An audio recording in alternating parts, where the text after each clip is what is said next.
നിതീഷ് അവളോട് കാണിച്ച നെറുകേടും നീ കാണിക്കുന്ന മനുഷ്യത്തില്ലായ്മ തമ്മിൽ എന്താണ് ഗിരി വ്യത്യാസം? വ്യത്യാസമേ ഉള്ളൂ ആകാശേ.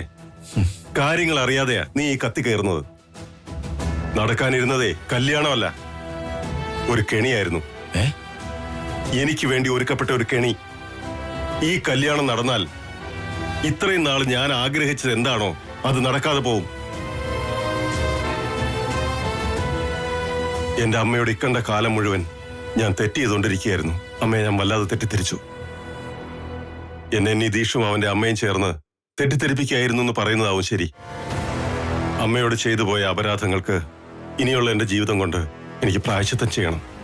അമ്മയോടൊപ്പം ചെലവഴിക്കാനാവാതെ നഷ്ടപ്പെട്ടു പോയ കണക്കില്ലാത്ത വർഷങ്ങൾ ഇനിയുള്ള ഇത്തിരി ജീവിതം കൊണ്ട് എനിക്ക് തിരിച്ചു പിടിക്കണോടാ. ഈ കല്യാണം നടന്നാൽ അതൊന്നും പിന്നെ ഒരിക്കലും നടക്കാൻ പോകുന്നില്ല. അർജുനൻ ശിഖണ്ഡിയെ മുന്നിൽ നിർത്തി യുദ്ധം ചെയ്തതുപോലെയാണ് അവരിപ്പോ എനിക്കെതിരെ നന്ദിതയെ മുന്നിൽ നിർത്തി യുദ്ധത്തിന് ഒരുങ്ങുന്നത്. വളരെ കണക്കുകൂട്ടി മുൻകൂട്ടി എറിയുകയാണ് നിതീഷും അമ്മയും. അതിന് നിന്നുകൊടുത്ത് ഞാൻ വിഡ്ഢിയാകണോടാ? പറ, എന്റെ അമ്മയെ ഞാൻ ബലിയാടാക്കണോ? അവസാന കാലത്തെങ്കിലും മോന്റെ കൂടെ ജീവിക്കണമെന്നുള്ള പാവപ്പെട്ട ആ അമ്മയുടെ സ്വപ്നം ഞാൻ തല്ലിക്കെടുത്തണോ? ഗിരി, അങ്ങനെയൊക്കെ സംഭവിച്ചാ പിന്നെ എന്റെ അമ്മയുടെ മകനായി ഞാൻ ജീവിച്ചിരുന്നിട്ട് എന്താ കാര്യം ആകാശേ? നിതീഷും അവന്റെ അമ്മയും ഒരുക്കിയ ചതിക്കുഴിയിലേക്ക് ഞാൻ അറിഞ്ഞുകൊണ്ട് കയറി കൊടുക്കണോ? ഞാനൊരു പൊട്ടനാണെന്നല്ലേ അതിന്റെ അർത്ഥം?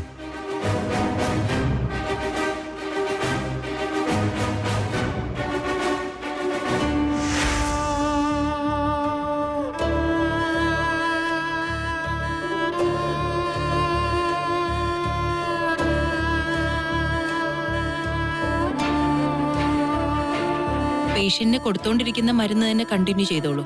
Yes doctor.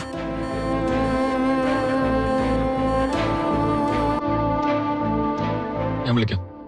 നാളെയും കൂടെ ലീവ് പറഞ്ഞേക്കെ. ശരി.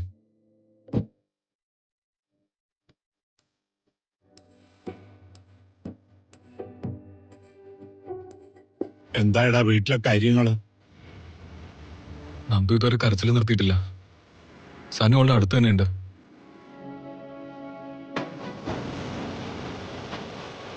എന്നാലും നമ്മുടെ അമ്മ ഇത്തരം കാര്യങ്ങളൊന്നും താങ്ങാൻ കരുത്തില്ലാത്തവളായിപ്പോയി അവള്. എന്തു ചെയ്യാൻ പറ്റും? എന്താ പറ്റിയേ?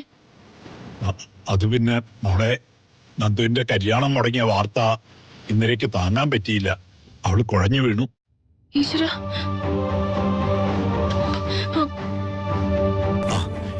എങ്ങനെയുണ്ട് ഡോക്ടർ? ECGയിൽ നല്ല വേരിയേഷൻ കാണിക്കുന്നുണ്ട്. സംഭവിച്ചിരിക്കുന്നത് ഒരു മൈൽഡ് അറ്റാക്ക് ആണ്. ഈശ്വര. എന്തായാലും അപകടനില തരണം ചെയ്തു എന്ന് പറയാം. എന്നാൽ ഒരു 3-4 ദിവസം ഒബ്സർവേഷനിൽ കഴിയേണ്ടി വരും. എത്ര ദിവസം കിടന്നാലും കുഴപ്പമില്ല ഡോക്ടർ. അവൾക്ക് ആപത്തൊന്നും വരാതിരുന്നാ മതി. ഇതൊരു നിസാര കാര്യമായി നിങ്ങൾ തള്ളിക്കളയരുത്. അവർ മാനസികമായ ചെറിയ കാര്യങ്ങൾ പോലും താങ്ങാൻ കഴിവില്ലാത്തവരാണ്. ഇനി അങ്ങോട്ട് പേഷ്യന്റെ മനസ്സിൽ വിഷമുണ്ടാക്കുന്ന കാര്യങ്ങളൊന്നും സംഭവിക്കാതെ നോക്കാനുള്ള ഉത്തരവാദിത്തം നിങ്ങൾക്കാണ്. BP കൂട്ടുന്ന കാര്യങ്ങളൊന്നും ഉണ്ടാവരുത്. അങ്ങനെ BP ഷൂട്ടപ്പ് ആയാൽ അത് വലിയ ആപത്തിലേക്ക് നയിച്ചേക്കും. ഇനി അങ്ങോട്ടേക്ക് എത്ര വലിയ പ്രശ്നങ്ങൾ ഉണ്ടായാലും അതൊന്നും അവരെ അറിയിക്കാതെ നോക്കണം. ഞാൻ പറയുന്നത് മനസ്സിലാവുന്നുണ്ടോ? ഞങ്ങൾ സൂക്ഷിച്ചോളാം ഡോക്ടർ. ശരി.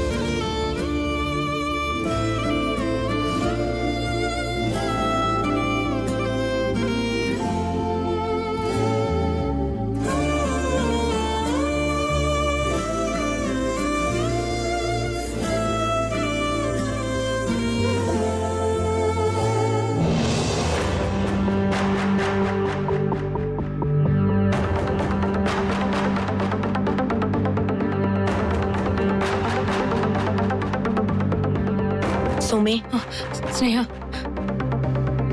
അമ്മയ്ക്കിപ്പോ എങ്ങനെയുണ്ട് സുമേ? മൈൽഡ് അറ്റാക്ക് ആയിരുന്ന ഡോക്ടർ പറഞ്ഞു. നന്ദുന്റെ കല്യാണം മുടങ്ങിയത് അമ്മയ്ക്ക് താങ്ങാനായിട്ടില്ല. എന്നാലും മുന്നും പിന്നും ചിന്തിക്കാതെ ഗിരി ഇങ്ങനൊരു തീരുമാനം പറഞ്ഞല്ലോ. ഇങ്ങനൊരു കല്യാണം ഞങ്ങളും ആഗ്രഹിച്ചതല്ലോ സ്നേഹ. പക്ഷെ നന്ദുന്റെ ജീവിതത്തിൽ ഇങ്ങനെ ചില കോംപ്ലിക്കേഷൻസ് ഉണ്ടായി പോയില്ലേ. കല്യാണം അല്ലാതെ മറ്റെന്താ അതിനൊരു പരിഹാരം? എന്തോ ഭാഗ്യത്തിനാ നിതീഷും അമ്മയും ഈ കല്യാണത്തിന് സമ്മതിച്ചത്. അറിയാം. നന്ദുനോടുള്ള സ്നേഹം കൊണ്ടൊന്നായിരിക്കില്ല എന്നും എനിക്കറിയാം. ഒരുപക്ഷെ പോലീസ് കേസൊക്കെ ആയതുകൊണ്ടേ ഭയന്നിട്ടാവാനും മതി. എനിക്കറിയാം. എങ്കിലൊരു കുഞ്ഞവളുടെ വയറ്റിലില്ലേ, അതോർത്താ ഇത് നടക്കുന്നെങ്കിൽ നടക്കട്ടെ എന്നങ്ങ് ആശ്വസിച്ചത്. അല്ലെങ്കിൽ അവൾ എന്ത് ചെയ്യും സ്നേഹം? എന്റെ വീട്ടുകാർ ഇനി എന്താ ചെയ്യേണ്ടത്? സ്നേഹ, ഗിരിക്കിതെന്താ സംഭവിച്ചത്?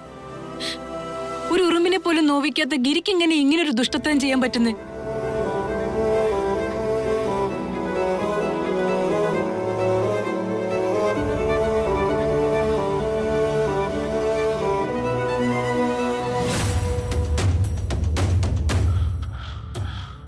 നിങ്ങളെല്ലാവരും മരണ വീട്ടിലെ പോലെ ഇങ്ങനെ ശോകായിരുന്ന ഇങ്ങനെ ശരിയാവാ? എന്താന്ന് വെച്ചാ അടുത്ത സ്റ്റെപ്പ് നമുക്ക് നോക്കണ്ടേ? ഇതൊക്കെ അവളുടെ നാടകമാ. ഗിരി എല്ലാം പറഞ്ഞു കഴിഞ്ഞപ്പോ ഒടുക്കം അവളുടെ പൂങ്കണ്ണീര് കണ്ടില്ലേ? ഇതെല്ലാം അവനും അവളും കൂടി ഒത്തു നടത്തുന്ന കലാപരിപാടിയാ. സ്വന്തം അനിയത്തിയുടെ കല്യാണം മുടക്കിയിട്ട് അവൾക്ക് എന്ത് കിട്ടാനമ്മേ?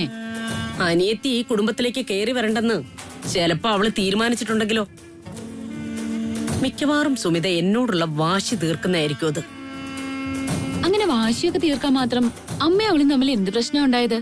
കഴിഞ്ഞ ദിവസം ഞാനും അവളും തമ്മില് ചില്ലറ കശപിശയുണ്ടായിരുന്നു. ആ ഡോക്ടറുടെ ഡയറി വായിച്ചതിന് ശേഷമുള്ള സുമിതയുടെ ഭാവവ്യത്യാസം ഞാനപ്പോ വ്യക്തമായിട്ട് കണ്ടതാ. ഗിരിയുടെ അച്ഛന്റെ മരണവുമായിട്ട് ബന്ധപ്പെട്ട് അവള് എന്നോട് ചില കാര്യങ്ങൾ പറഞ്ഞു. അതിന്റെ പേരിൽ ഞാൻ അവളെ പൊളിച്ചടുക്കി വിട്ടു. ആ പ്രതികാരം തീർക്കാനായി അവള് ഗിരിയെ കൊണ്ട് കളിപ്പിച്ച നാടകമാവാനും മതി ഇത്. അതല്ലെങ്കിൽ ഞാൻ നേരത്തെ പറഞ്ഞതുപോലെ സ്വന്തം അനിയത്തി ഈ വീട്ടിൽ മരുമോളായിട്ട് കയറി വന്ന് അവളുടെ സ്ഥാനം തട്ടിയെടുക്കുമോ എന്നുള്ള ഈഗോ.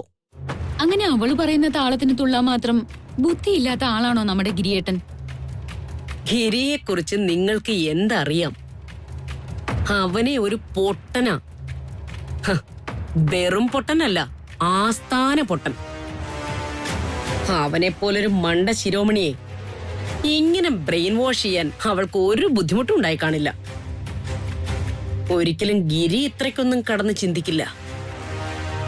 അവനെ കൊണ്ട് കാര്യങ്ങൾ ഓപ്പറേറ്റ് ചെയ്യിച്ചിട്ട് ഒന്നും അറിയാത്തതുപോലെ സുമിത അഭിനയിക്കുക. അതാവാനാണ് വഴി. നിങ്ങൾക്ക് സുമിതയെ നന്നായിട്ട് അറിയാഞ്ഞിട്ടാ. അവൾ ഇതല്ല, ഇതിനപ്പുറം ചെയ്യും. മോൻ ചത്താലും സാരമില്ല, അമ്മായിയമ്മയുടെ കണ്ണീര് കണ്ടാ മതിയെന്ന് പറയുന്ന ഒരു പഴഞ്ചൊല്ല് കേട്ടിട്ടില്ലേ? അതാണ് സുമിതയുടെ മനോഭാവം. സ്വന്തം അനിയത്തിയുടെ കല്യാണം മുടങ്ങിയാലും അവളുടെ അമ്മ ചത്താലും അവൾക്ക് ഒരു പ്രശ്നവുമില്ല. എന്റെ കണ്ണീരും ദുരിതവും മാത്രമാ അവൾക്ക് കാണേണ്ടത്. അത് മാത്രമാണ് അവളുടെ പ്രശ്നം. എന്തായാലും ചക്കിന് വെച്ചത് കൊക്കിന് കൊണ്ടുവന്ന് പറഞ്ഞ അവസ്ഥയായി അവൾക്ക്. ഈ വാർത്ത കേട്ട് ഹാർട്ട് അറ്റാക്ക് വന്ന ആശുപത്രിയിലായത് അവളുടെ സ്വന്തം അമ്മയല്ലേ? അതൊക്കെ അവിടെ നിൽക്കട്ടെ അമ്മേ. ഇനിയിപ്പോ നമ്മൾ എന്ത് ചെയ്യണമെന്ന് പറ. നമുക്ക് ചെയ്യാൻ അന്നും ഇന്നും ഒരു കാര്യം മാത്രമേ ഉള്ളൂ. അത് നീയും നന്ദിതയും തമ്മിലുള്ള വിവാഹം നടത്തുക എന്നുള്ളത് മാത്രമാ. നമ്മുടെ മുമ്പിൽ മറ്റു വഴികളൊന്നും ഇല്ല മോനെ. എന്തൊക്കെ സംഭവിച്ചാലും നന്ദിത എന്റെ മരുമോളായി എന്റെ ചൊൽപ്പടിക്ക് ഈ വീട്ടിലുണ്ടാവണം. ഗിരിക്കെതിരെ പടകൂട്ടാൻ ഇതിനേക്കാൾ നല്ലൊരായുധം നമ്മുടെ പക്കൽ വേറെ ഇല്ല. അത് മാത്രമായിരിക്കണം നമ്മുടെ ലക്ഷ്യം.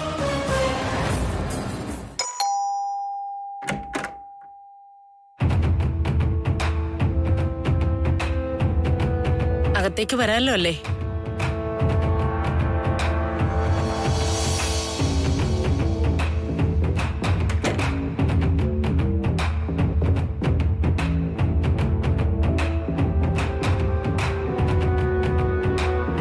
നിങ്ങൾക്കൊക്കെ വലിയ വിഷമമായി എന്ന് എനിക്കറിയാം. നടന്ന കാര്യങ്ങളിൽ എനിക്കും നിതീഷിനും നല്ല കുറ്റബോധമുണ്ട്. ഇത് പറയാനാണോ അമ്മ ഇപ്പൊ ഇങ്ങോട്ട് വന്നത്? ഇത് ഫോണിൽ വിളിച്ച് പറഞ്ഞാലും ഞങ്ങൾ കേട്ടേനല്ലോ. നീ എന്നോട് എത്ര ദേഷ്യപ്പെട്ടാലും എനിക്കൊന്നും തോന്നില്ല. കാരണം നിന്റെ മാനസികാവസ്ഥ എനിക്ക് നന്നായിട്ട് മനസ്സിലാവും മോനെ. അതുകൊണ്ട് ആശ്വസിപ്പിക്കാൻ വന്ന വരവാണോ? എങ്കിൽ അതിന്റെ ആവശ്യമൊന്നുമില്ല. ഗിരിയേട്ടൻ കാരണം ഞങ്ങളുടെ കുടുംബത്തിനുണ്ടായ ദുരന്തം ഇപ്പൊ കണ്ടില്ലേ? മതിയായില്ലേ? തളർന്നു വീണ് ആശുപത്രി കിടക്കുന്ന ഞങ്ങളുടെ അമ്മയാ. നിശ്ചയിച്ച കല്യാണം ചിലരുടെ പിടിവാശി കാരണം മുടങ്ങിപ്പോയതറിഞ്ഞ് നെഞ്ചു പൊട്ടി വീണു പോയതാ പാവം. ആ വാർത്ത അറിഞ്ഞ നിമിഷം മുതല് കണ്ണീര് തോരാതെ ഒരുത്തി അവിടെ കിടന്ന് കരയുക. എന്റെ അനിയത്തി നന്ദിത ആ ആദ്യമെല്ലാം മനസ്സിൽ കൊണ്ട് നടന്ന് അച്ഛൻ ഇനി എന്തെങ്കിലും വരുത്തി വെക്കുമെന്നാ എന്റെ പേടി. ഇവരോടൊക്കെ അമ്മയ്ക്ക് എന്താണ് സമാധാനം പറയാനുള്ളത്? വെറുതെ പേരിനൊന്ന് ഞങ്ങളെയൊക്കെ ആശ്വസിപ്പിച്ച് പോവാനാണെങ്കിൽ ഈ വരവിന്റെ ആവശ്യം ഉണ്ടായിരുന്നില്ല. അമ്മയ്ക്ക് പോവാം. ഏയ് ശ്രീ മോനെ, വീട്ടിൽ കയറി വരുന്നവരോട് ഇങ്ങനെയാണോ പെരുമാറുന്നത്? ക്ഷമിക്കണം, അവൻ വിഷമം കൊണ്ട് പറഞ്ഞു പോയതാ. അത്രയ്ക്കും വല്ലാത്തൊരവസ്ഥയിലാ ഞങ്ങളിപ്പോ. അറിയാം, മറ്റാരെക്കാളും നിങ്ങളുടെ കുടുംബത്തിന്റെ വിഷമം എനിക്ക് മനസ്സിലാവും ചന്ദ്രേട്ടാ. ഗിരി എന്തിനു വേണ്ടിയാ ഇങ്ങനെ ഒരു തീരുമാനം എടുത്തതെന്നേ എനിക്ക് മനസ്സിലാവാതുള്ളൂ. എന്തൊക്കെയോ തെറ്റിദ്ധാരണകൾ സംഭവിച്ചിട്ടുണ്ട്.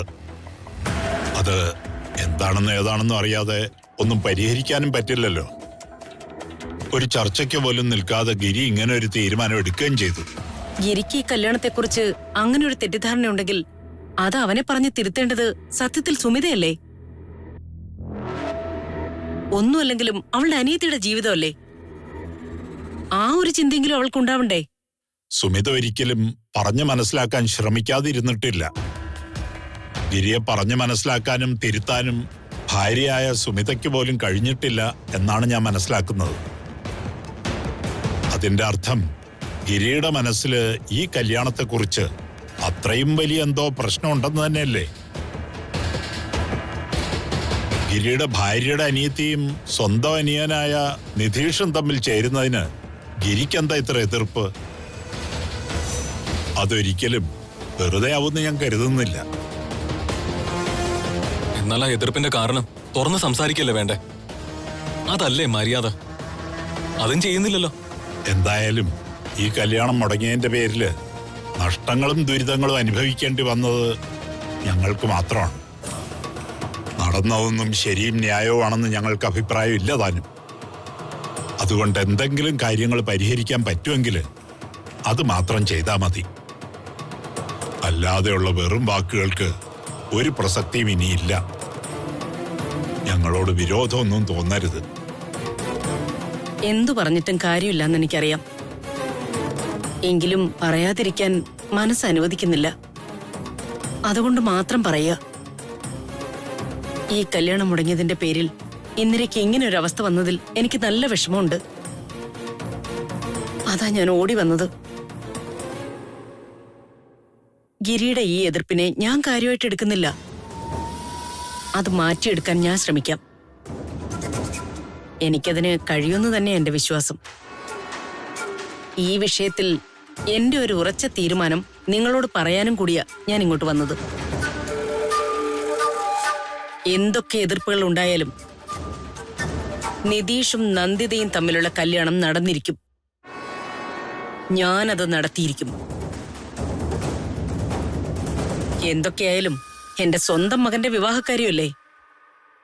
അത് അവന്റെ ആഗ്രഹം പോലെ നടത്തേണ്ടത് എന്റെ ഉത്തരവാദിത്തമാണല്ലോ. അത് ഭംഗിയായിട്ട് തന്നെ ഞാൻ ചെയ്യും. അപ്പോ ഗിരിയേട്ടൻ എന്റെ തീരുമാനത്തിനൊപ്പം നിങ്ങളൊന്ന് നിന്ന് തന്നാ മതി.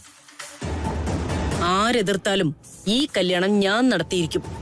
അനുരാധ അങ്ങനെ ഒരു ഉറച്ച തീരുമാനം എടുക്കുകയാണെങ്കിൽ ഞങ്ങൾ ഉറപ്പായിട്ട് അതിന്റെ കൂടെ നിൽക്കും. അത് നന്ദിതയുടെ അച്ഛനെന്ന നിലയിൽ എന്റെ വാക്കാ. മതി, ഈ ഒരു വാക്ക് മാത്രം കേട്ടാ മതി എനിക്ക്. പാവം നന്ദു ഇതിന്റെ പേരിൽ ഒരുപാട് സങ്കടപ്പെട്ട് കാണും. എവിടെയവള്? എനിക്ക് അവളെ ഒന്ന് കാണണം.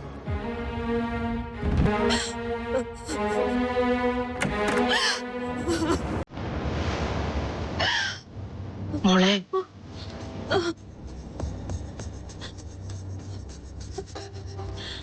അമ്മ അമ്മയല്ലേ എനിക്ക് ആശ തന്നത്. ഒരിക്കലും നടക്കില്ലെന്ന് കരുതി ഞാൻ കൈവിട്ട് കളഞ്ഞൊരു സ്വപ്നം വീണ്ടും എന്നെ കൈവെള്ളയിൽ വെച്ച് തന്നത് അമ്മയല്ലേ. ഇനി അത് കൈവിട്ട് പോയി എനിക്ക് സഹിക്കാൻ പറ്റില്ല അമ്മ. താങ്ങാൻ പറ്റില്ല എനിക്ക്. അവസാന നിമിഷം ഇങ്ങനെയൊക്കെ ഓരോ തടസ്സങ്ങൾ വന്ന് പെടുമെന്ന് നമ്മൾ അറിഞ്ഞില്ലല്ലോ മോളെ. ഈ തടസ്സങ്ങളൊക്കെ മനഃപൂർവ്വം ഉണ്ടാക്കിയെടുത്തതാ. ആര്? എന്തിന്? ഗിരിയേട്ടൻ എന്തിനാ ഞങ്ങളുടെ കല്യാണത്തിന് തടസ്സം നിൽക്കുന്നത്? അതുകൊണ്ട് എന്ത് പ്രയോജനം? എന്തിനാ ഗിരിയേട്ടൻ ഞങ്ങളെ ദ്രോഹിക്കുന്നത്? ഞങ്ങൾ എന്ത് തെറ്റാ ഏട്ടനോട് ചെയ്തത് അമ്മേ? ഇന്ന് വരെ ഒരു കാര്യത്തിലും സ്വന്തമായിട്ടൊരു തീരുമാനം എടുത്തിട്ടുള്ള ആളല്ല ഗിരി. ഒന്നുമല്ലെങ്കിലും അവന്റെ അമ്മയല്ലേ ഞാൻ. എനിക്കറിയില്ലേ അവനെ. അവനൊരു പാവോ. കൂടെ നിൽക്കുന്നവരെ കണ്ണും പൂട്ടി വിശ്വസിക്കും. അവര് പറഞ്ഞു കൊടുക്കുന്നതൊക്കെ സത്യമാണെന്ന് ധരിക്കും. അതിന് ഗിരിയേട്ടനോട് ആരെന്ത് പറഞ്ഞെന്നാ അമ്മേ? ഞാനും നിതീഷേട്ടനും തമ്മിലുള്ള കല്യാണത്തിന് ആർക്ക് എന്ത് എതിർപ്പുണ്ടാവാനാ? നീ ഒത്തിരി നല്ല കുട്ടിയാ. വളഞ്ഞ വഴിക്ക് ചിന്തിക്കാൻ പോലും നിനക്കറിയില്ല. അതുകൊണ്ടാ മോളെ നിനക്ക് കാര്യങ്ങളൊന്നും മനസ്സിലാവാത്തത്. ഒയ്യാരത്ത് കുടുംബ വീട്ടിലേക്ക് എന്റെ രണ്ടാമത്തെ മരുമകളായി നീ കയറി വരുന്നതിൽ അസൂയയും ദേഷ്യവും മൂത്ത് എരിപിരി കൊണ്ട് നടക്കുന്ന ഒരാളുണ്ടവിടെ. ആര്? വേറെ ആരുമല്ല, നിന്റെ സ്വന്തം ചേച്ചി സുമിത. ഗിരിയോട് സംസാരിച്ച് അവന്റെ മനസ്സ് മാറ്റിയത് അവള് തന്നെയാ. എല്ലാത്തിനും പിന്നിൽ സുമിതയാ. പക്ഷെ അമ്മ ചേച്ചി, സുമി ചേച്ചി എന്തിനാ ഇങ്ങനെയൊക്കെ ചെയ്യുന്നേ? സുമി ചേച്ചിയുടെ ജീവിതത്തിൽ ഒരു രീതിയിലും ഞാൻ കരടാവുന്നില്ലല്ലോ. ഇതിന് വേറൊന്നുമല്ല, അസൂയെന്നാ പറയേണ്ടത്. സുമിതയ്ക്ക് നിന്നോട് അസൂയ മോളെ. ഈ കല്യാണം തടസ്സപ്പെടുത്താൻ അവളെ കൊണ്ടാവുന്നതൊക്കെ അവള് പരിശ്രമിച്ചു കഴിഞ്ഞു. എന്നെ കൊണ്ട് കഴിയുന്നതെല്ലാം ഞാനും ചെയ്തു. പക്ഷെ ഗിരിയോട് അവള് പ്രയോഗിച്ച തലയണ മന്ത്രം അത് ഫലിച്ചു. പക്ഷെ നീ ഒന്നുകൊണ്ട് പേടിക്കണ്ട, ഈ കല്യാണം നടക്കും. എന്റെ മോന്റെ ഭാര്യയായി നീ ഒയ്യാരത്ത് കുടുംബത്തിലേക്ക് വലതുകാൽ വെച്ച് കയറുക തന്നെ ചെയ്യും. അതെന്റെ തീരുമാനം. അത് നടക്കുമെന്ന് ഞാൻ ഉറപ്പുവരുത്തും. അതിന് നീ എന്റെ കൂടെ നിന്നാ മാത്രം മതി നന്ദു.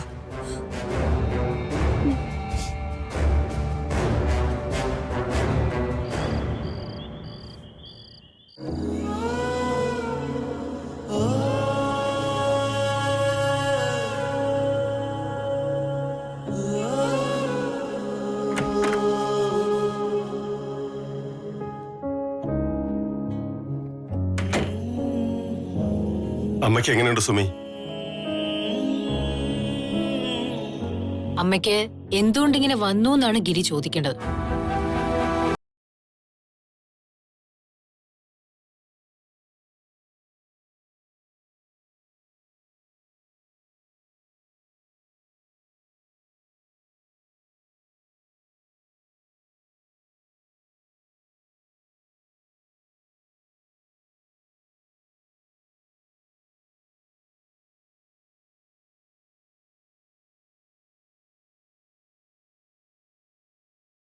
കൂടെ വെച്ച് നോക്കുമ്പോ അതൊന്നും പരിഗണിക്കാതെ ഇങ്ങനെ എടുത്തിയാടി തന്നിഷ്ടം പോലെ തീരുമാനങ്ങളൊക്കെ അടിച്ചേൽപ്പിക്കാനായിട്ട് ഗിരിക്ക് എങ്ങനെ സാധിക്കുന്നു?